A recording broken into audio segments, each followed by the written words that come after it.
தமிழகத்தில் வடகிழக்கு பருவமழை தீவிரமடைந்துள்ள நிலையில் இன்று 6 மாவட்டங்களில் மிக கனமழைக்கு வாய்ப்புள்ளதாக வானிலை ஆய்வு மையம் தெரிவித்துள்ளது. குமரிக்கடல் மற்றும் தென்மேற்கு வங்கக்கடல் பகுதிகளில் உருவான வளிமண்டல கீழடுக்கு சுழற்சியும் தென்கிழக்கு அரபிக்கடலில் நிலவும் மேலடுக்கு சுழற்சியும் காரணமாக பல்வேறு இடங்களில் மழை பெய்யும் என கூறப்பட்டுள்ளது.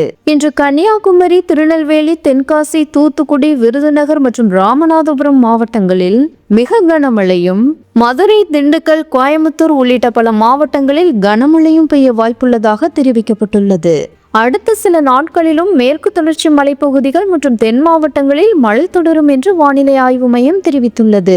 சென்னையில் இன்று வானம் ஓரளவு மேகமூட்டத்துடன் காணப்படும் நிலையில் சில பகுதிகளில் இடியுடன் கூடிய மிதமான மழைக்கு வாய்ப்புள்ளது.